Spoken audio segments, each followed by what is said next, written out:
Olá pessoal, boa noite. Quem fala com vocês é o professor Marcos, tudo bem? Estou trazendo hoje aqui a correção comentada, tá, dos exercícios aí referente aos módulos 69 e 70, que trazem como temática projeções cartográficas.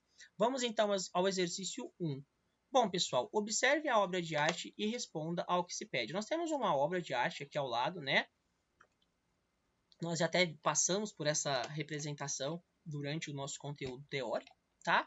E aí ele vai falar o seguinte: o que há de diferente no mapa representado na obra de Joaquim Torres Garcia? Bom, pessoal, já pelo nome da obra, nós vemos que é um tanto quanto sugestivo, né? A América Invertida, por Joaquim Torres Garcia. Aqui, pessoal, nós temos um mapa, né, diferente do que costumeiramente nós vemos, né? Nós temos aqui uma América de cabeça para baixo e o que é muito interessante, o sul, né, apontando aqui para cima, bem diferente do que a gente costuma ver, tá? Então esse mapa ele estaria de cabeça para baixo se levarmos em consideração o que geralmente se tem como representação, tá?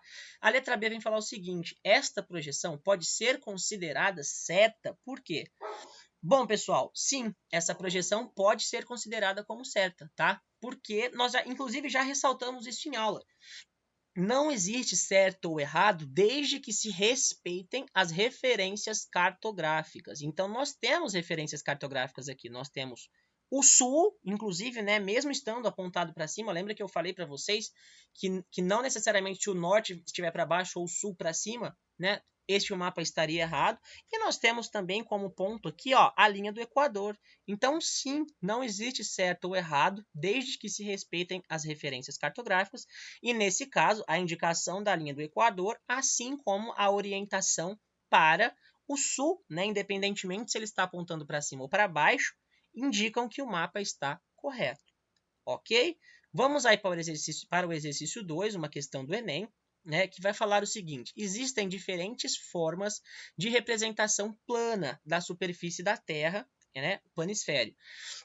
Os planisférios, tá, de Mercator e de Peters ou Peters, tá, são atualmente os mais utilizados. E nós temos os dois aqui como referência, o de Mercator e o de Peters, tá? Então, letra A, como são classificados os modelos de projeção destacados? Bom, pessoal, a projeção de Mercator, tá, ela é conforme, e a projeção de Peters ou Peters está equivalente, tá ok? É para a gente colocar aqui no exercício a classificação, né? Como são classificadas essas projeções. Exercício de letra B vai falar o seguinte: quais os tipos de superfície utilizados para elaborar as projeções cartográficas? Gente, os dois modelos, como nós vimos na aula, né, que eu falei para vocês, tanto de Mercator quanto de Peters, né, ou Peters, eles são cilíndricos. Tá? Os dois modelos são projeções cilíndricas. Inclusive, é interessante nós observarmos que se tivéssemos aqui, né, um globo esférico, esse papel, né, digamos, o planisfério aqui, o papel onde, né, está representado o desenho, ele dá a entender que ele foi colocado como se estivesse mesmo abraçando, né, a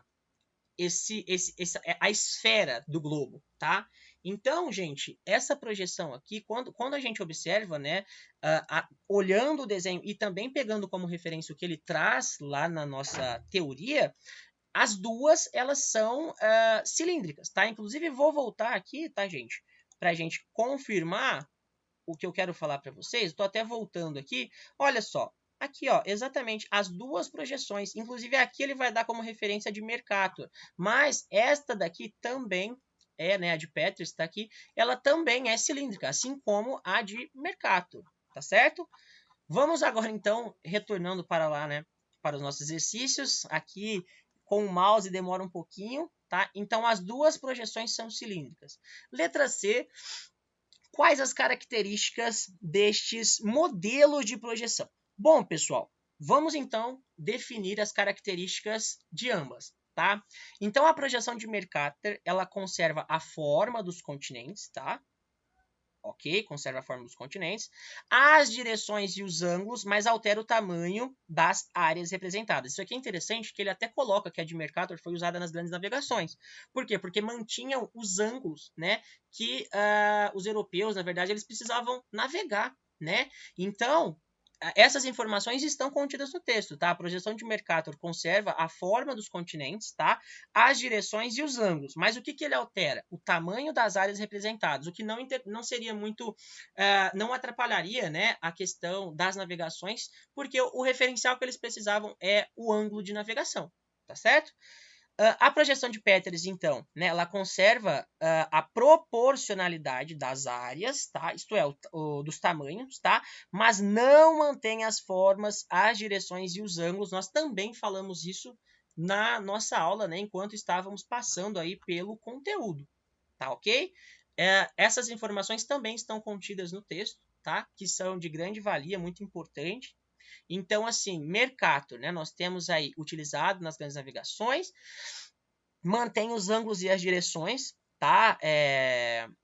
Ele mantém, na verdade, né? Ele conserva os ângulos e as direções, mas ele altera o tamanho das áreas. A de Peters, ela já é meio que o contrário. Ela conserva a proporcionalidade das áreas, né? Os tamanhos, mas não mantém as formas e as direções e os ângulos, tá? Então é até possível a gente notar essa diferença entre uma representação e outra. Tá ok?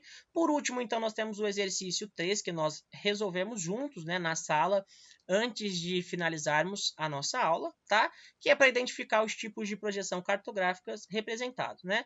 Então, só da gente observar o material, né, a forma que se está sendo projetada a projeção, a gente já tem uma base do que seja, né? Nós até fizemos esse exercício juntos, né? Aqui nós temos uma projeção cilíndrica, olha o formato do material, né? Que está sendo colocado. Inclusive, quando eu falei para vocês que dá a impressão, né, de que os continentes foram estampados, era isso aqui que eu queria falar, ó, como se o papel aqui, o plano esférico, ele estivesse enrolando mesmo aqui, né, a parte esférica do globo, e os continentes parecem ser estampados nele, né? Olha só. Essa aqui é a projeção cilíndrica. Aqui nós temos a plana, né? Inclusive surgiu a dúvida, né? Por que aqui está do lado e aqui nós estamos vendo o polo, né? Porque geralmente essa projeção aqui coloca-se em cima, tá? Tendo como referência aqui os polos, tá certo? Essa aqui é a projeção plana.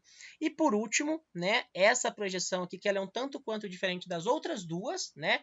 Que aqui nós vemos, né? Como essa parte do cone, né? Que se a gente pegar aqui e olhar, né? O próprio desenho aqui ele sugere, né, uma projeção cônica, e quando a gente olha aqui, realmente nós vemos, né, o material utilizado aqui, né, para fazer o tipo de projeção, né, o modelo, na verdade, a referência utilizada é uma referência cônica. Ok, pessoal? Desse modo, então, nós encerramos a nossa correção. Quaisquer que sejam as dúvidas, né, que poderão surgir, é um assunto, assim, bastante técnico, tá? Então, pode ser que surjam dúvidas.